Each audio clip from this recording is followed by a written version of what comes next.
અમરેલી ખાતે એશિયાટિક સાવજોને લઈ મોટા સમાચાર સામે આવ્યા। રેવન્યુ વિસ્તારમાંથી સિંહોને પકડવા ગુપ્ત ઓપરેશન, માનવ મૃત્યુના બનાવો બાદ ઓપરેશન હાથ ધરાયું। અલગ અલગ વિસ્તારમાંથી 30 સિંહોને પાંજરે પુરાયા। અનેક નિર્દોષ સિંહો પાંજરે પુરાતા વિવાદ સર્જાયો। સિંહ પ્રેમીઓએ કાર્યવાહી સામે નારાજગી વ્યક્ત કરી સિંહોને ગીરમાં લઈ જતા ઘર્ષણની આશંકા વ્યક્ત કરાઈ। એસઓપી વગર સિંહ પાંજરે પુરવાનો ગંભીર આક્ષેપ, તંત્ર અને વન વિભાગ પાસે સ્પષ્ટતા કરવાની માંગ ઉઠી। 28 કરતા વધારે સિંહોને બૃહદગીર વિસ્તારની અંદરથી પકડી લેવામાં આવ્યા છે।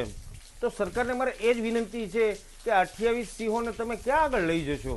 જંગલમાં લઈ જશો તો ઘર્ષણ વધશે કે બીજા રાજ્યોમાં મોકલવા છે કે શું છે? કેમ કે રાત્રે અમે જોતા હોય રોડ ઉપર તો વાહનો જતા હોય છે સિંહોને લઈને। તો આ અમારે સિંહ પ્રેમી તરીકે અમારી પણ એક લાગણી છે કે આ સિંહોને આપ ક્યાં લઈ જઈ શકશો? આપણે ગુજરાતનું ઘરેણું, ગુજરાતનું ગૌરવ જ્યારે કહેતા હોઈએ ત્યારે સિંહોની આવી પરિસ્થિતિ કરવી અને વન વિભાગ પોતે આ રીતના પરિસ્થિતિ કરતું હોય તો એ ખૂબ જ ગંભીર બાબત બની જાય છે।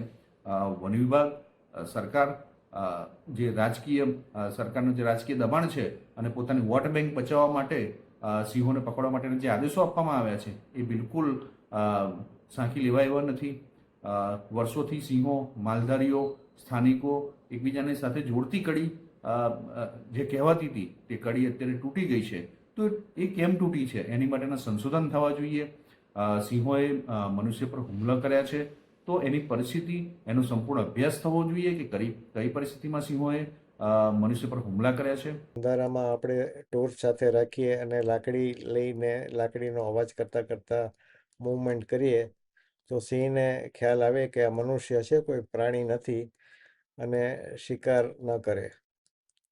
બીજી એક ગંભીર બાબત સામે આવી છે કે ઇલીગલ લાયન શો ખૂબ વધી ગયા છે, અને જે આ લાયન શોમાં જાય છે અને યોજે છે તે સિંહોને ઘેરી વળે છે ગાડીઓથી અને વાહનોથી। તેથી રાત્રે સિંહનો જે શિકાર કરવાનો સમય છે ત્યારે શિકાર નથી કરી શકતા અને પછી એનો સ્વભાવ બદલાઈ જાય છે અને મનુષ્ય પર હુમલા કરવા માંડે છે।